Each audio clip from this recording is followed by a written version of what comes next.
Nellie Bly, Breaking Barriers with Stunt Journalism. Nellie Bly was a famous stunt journalist in the late 1800s. In her time, it was difficult for women to get journalism jobs. She became a successful journalist who set the precedent for stunt girls to be hired at other newspapers. Nellie Bly's stunt journalism broke barriers for female journalists with little job opportunities, broke barriers in journalism by introducing a new style of stunt reporting, and helped improve women's rights. Nellie Bly was born as Elizabeth Jane Cochran in Cochran Mills, Pennsylvania, on May 5, 1864. When Elizabeth was only 6, her father died, causing her family to struggle financially. She couldn't afford to finish college. Elizabeth and her mother moved to Pittsburgh, and Elizabeth struggled to find work as a journalist. In 1885, she noticed an article written by the Pittsburgh Dispatch titled "What Girls Are Good For." In this article, the journalist expressed his opinion that girls were only good for giving birth and doing household chores. Elizabeth expressed her disagreement firmly in an article sent to the editor of the Pittsburgh Dispatch. She wrote, "If girls were boys, quickly would it be said, start them where they will, they can, if ambitious, win a name and fortune. How many wealthy and great men could be pointed out who started out in the depths? But where are all the many women?" Her bold statement explained that men got many more advantages in life than women.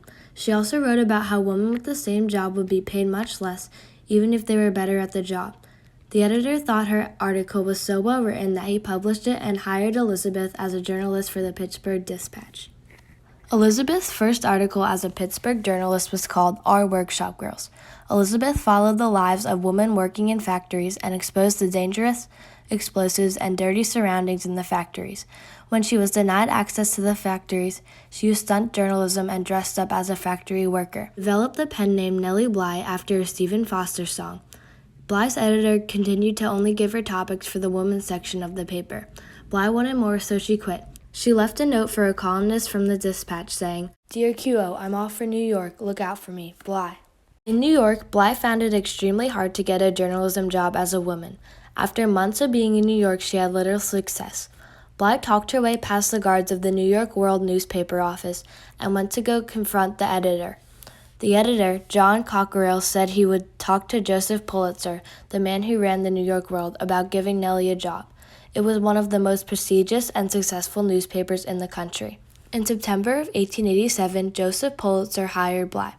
Bly was presented with the difficult task of feigning insanity. She would be an undercover reporter to find out more about Blackwell's Island. Blackwell's Island was a lunatic asylum, which no one knew much about. She took on the character of Nellie Brown, an insane girl from Cuba. She got herself admitted by acting insane in a public house for working women. The police took her to court, and Judge Duffy decided she would be examined by doctors at Bellevue Hospital. Nellie discovered that the doctors at Bellevue were not always careful in deeming people insane. Bly saw a sane woman be sent away without being tested properly. The patients were examined again on the island, but the doctors and nurses were careless and distracted. A woman spoke German, but the doctors sent her away without trying to understand her. At Blackwell's Island, the nurses were rude and abusive. The bathwater was frigid and not washed, and Nellie Bly had to strip off her clothes in front of inmates. She was bathed brutally and felt like she was drowning. A patient died because the nurses beat her. The nurses injected too much morphine and chloral, so it made the patients insane. On her 10th day, a lawyer sent by the New York World came to the island and claimed that friends were willing to take care of Bly. When she returned to New York, she exposed Blackwell's Island.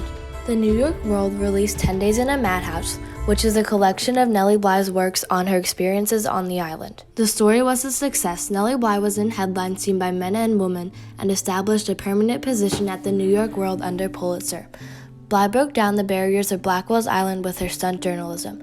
Other reporters like Charles Dickens visited the island in a normal fashion and were not able to discover the horrors that Nellie did uncover. She testified at the grand jury, and the head of corrections and charities, Charles Simmons, went to inspect the island with Abraham Hewitt, the mayor of New York City. Nellie Bly joined the tour and saw that the conditions at Blackwell's were much improved. The city of New York gave $1 million every year for the mentally ill because of Bly. Nellie Bly did more stunt journalism for the New York World after this. Tracy Lucht, a journalism professor at Iowa State University, says she introduced a new genre for women. This trend would influence women at other newspapers. Other newspapers started hiring stunt girls. Jean Mary Lutz, a Villanova professor, states that stunt girls visited opium dens joined workers who rolled tobacco for cigarettes, went begging on the streets in rags, sought illegal abortions, and fainted on the street to gain admittance to public hotels. She said these stories were best read as an ambivalent sign of progress for women journalists. Bly exposed the illegal trade of babies in New York City by buying a baby for $10. She went undercover as a maid and exposed fraud. Bly always involved herself with the people she did stunt journalism on. This was unique, and she broke barriers in journalism by introducing her style of stunt journalism. In 1888, she proposed the idea of traveling around the world in less than 80 days. 80 days was the record set by Phineas Fogg, the protagonist from a popular book at the time called Around the World in 80 Days. Nellie Bly wanted to beat the fictional character's record herself, but the New York World editors refused and said a man would be faster. Bly responded with, "Very well, start the man. I'll start the same day for another newspaper and beat him." The New York World decided to send Bly. Nellie planned her trip for a year and departed on November 14, 1889. She got on a steamboat in Hoboken, New Jersey, and embarked on her trip around the world. 25-year-old Elizabeth Bisland was her competitor. The Cosmopolitan newspaper wanted to compete with the New York World, so they sent their stunt girl, Bisland, around the world on the same day as Bly. When passing through France, Bly visited Jules Verne, the author of Around the World in 80 Days. Her traveling stunt made her more famous than ever. There were games and trading cards among other items that had Nellie Bly on them. Nellie Bly became the name of a hotel, racehorse, and a train. She took a special train sent by the New York World in San Francisco and arrived in Jersey City, New Jersey at 3:51 p.m. on January 25, 1890. It took her 72 days, 6 hours, 11 minutes, and 14 seconds to complete her 24,899-mile trip. She also beat Bisland of the Cosmopolitan, who finished 4.5 days after Bly. From this stunt, Bly broke barriers in women's rights by proving she could reach the goal her editors thought only a man could. She became a reporting star and a celebrity. After this, she quit her job 3 years to write serial fiction. Bly returned to the New York World in 1993 and wrote about the Pullman strike. She then left and went to Chicago in 1995 to marry the industrialist and millionaire Robert Seaman. When her husband died in 1904, she took over his companies. Eventually, a legal battle between her and the employees began, and Bly was left bankrupt. She returned to journalism in 1912 and wrote for the New York Evening Journal. She also helped put children in adoptive homes and adopted a child herself. She died on January 27, 1922. The short-term impact of Nellie Bly's stunt journalism was immense. She served justice to the victims of unfair institutions by becoming one of them. She made sure the mentally ill were treated properly after her trip to Blackwell's Island. She also did justice to the helpless babies who were being traded illegally in New York City by buying one herself. She used her stunt journalism to solve problems and break down barriers of hidden conflicts and places. She set the trend for other papers to start hiring stunt girls. Before Bly made history and became a well-known stunt girl, women were not getting many jobs in journalism. During Bly's peak time, it became one of the things the public enjoyed. Stunt girls became popular, and today there are many women journalists. Arthur Brisbane was a successful and well-known editor. After her death, he claimed Nellie Bly was the best reporter in America. Nellie Bly was also a feminist who helped spread awareness about women's rights through her stunt journalism.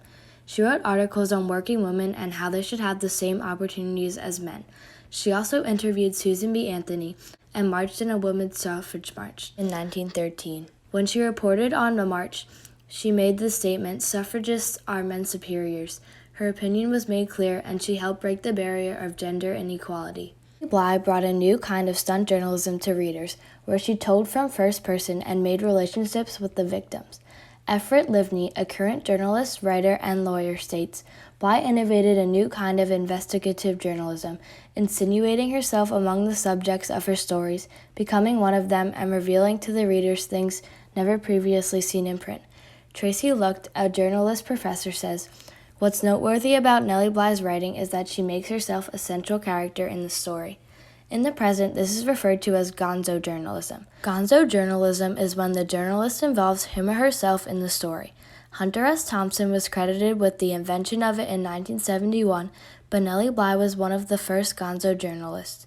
Even though she was not credited with it at the time, she broke barriers by introducing the new style to the world of journalism. Nellie Bly's innovative stunt journalism broke barriers then and now.